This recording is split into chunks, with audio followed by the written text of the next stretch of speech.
ఎందుకు India secular కంట్రీగా ఉందో ఈ వీడియోలో క్లియర్‌గా చెప్తాను చూడండి. మీరు భారతీయులైతే ఖచ్చితంగా ఈ వీడియో అయితే ఎండ్ వరకు చూడండి. ఎందుకంటే మీకు తెలుసు కదా! 1947లో అయితే మనకి స్వాతంత్రం వచ్చిందనమాట.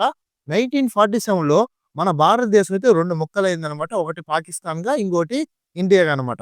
దేన్ని బేస్ చేసుకొని ముక్కలైందంటే, మతం బేస్ చేసుకొని అయితే ముక్కలైంది. మనకు తెలుసు కదా! బ్రిటిషోడు వెళ్ళేటప్పుడు ఒక పుల్లబెట్టి వెళ్ళాడు. అదే డివైడ్ అండ్ రూల్ పాలిసీ. విభజించు, పాలించు. ఓ 2 ముక్కలు చేయి. ఒక ముక్క ముస్లిమ్స్‌కిచ్చి, ఒక ముక్క హిందూస్ తీసుకోండి అన్న విధంగా ఈ పాలిసీ అయితే ఉందనమాట.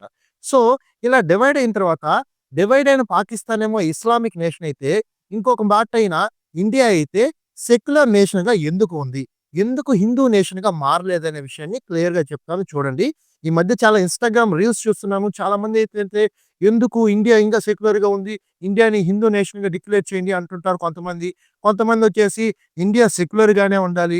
ఇండియా సెక్యులర్‌గానే ఉంటేనే అందరికీ ఈక్వల్ రైట్స్ వస్తాయి. మైనారిటీస్ సురక్షితంగా ఉండగలరు అంటుంటారు. దీని మీదైతే నేనైతే కొంచెం చదివాను. దాని తర్వాతైతే వీడియో చేస్తున్నాను చూడండి. మనకైతే ఇనిషియల్ స్టేజెస్‌లో ఫ్రీడమ్ వచ్చినప్పుడు ఇక్కడైతే మైనారిటీస్‌గా ముస్లిమ్సు, కొంత శాతం క్రిస్టియన్సు, బుద్ధిస్ట్సు, సిఖ్సు, జైన్స్ అయితే ఉన్నారు. మన ఇండియా అనేది ఆహ్, చాలా మైనారిటీస్ కలిగిన ఒక పెద్ద దేశం అనమాట.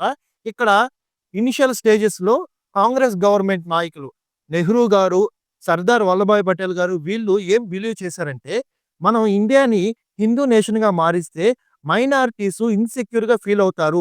మైనారిటీస్‌కి అన్ని రైట్స్ వస్తాయో లేదో అనే ఒక భయంతో అందరూ సమానంగా చూడాలి అనే భావజాలంతో అయితే మన కంట్రీని సెక్యులర్ కంట్రీగా అయితే డిక్లేర్ చేశారు. అసలు సెక్యులర్ కంట్రీ అంటే ఏంటంటే ఒక మతంతో సంబంధం లేకుండా, ఈ ఒక దేశానికి మతాన్ని ఆపాదించకుండా, ఇప్పుడు మనం చూసినట్లయితే పాకిస్తాన్ అనేది ఒక ఇస్లామిక్ నేషన్ అన్నమాట.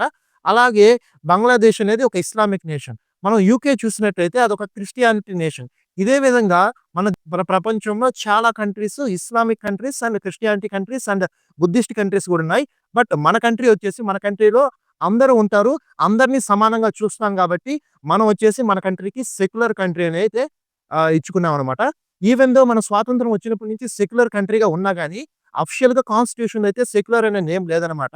మనకి ఇందిరాగాంధీ ప్రైమ్ మినిస్టర్ అయినప్పుడు ఎమర్జెన్సీ పీరియడ్‌లో ఈమైతే ఒక కొత్త అమెండ్మెంట్‌నైతే తీసుకొచ్చింది. 42nd అమెండ్మెంట్ అనమాట కాన్స్టిట్యూషన్‌లో. దాంట్లో అయితే ఈ సెక్యులర్ అనే వర్డ్‌ని యాడ్ చేసి అఫిషియల్‌గా ఇండియానైతే సెక్యులర్ కంట్రీగా అయితే చేశారు. నాకు తెలిసి మీకు సెక్యులర్ కంట్రీ అంటే ఏంటి? ఎందుకు ఇండియా సెక్యులర్ కంట్రీగా ఉండాల్సొచ్చిందనే విషయం క్లారిటీ అయిందనుకుంటాను. మీకు ఇంకేమన్నా డౌట్స్ ఉన్నట్లయితే లేకపోతే మీరు సెక్యులరిజాన్ని సపోర్ట్ చేస్తారా? లేకపోతే హిందూ రాష్ట్రాన్ని సపోర్ట్ చేస్తారా అనేది కామెంట్ బాక్స్‌లో తెలియజేయండి. జై హింద్.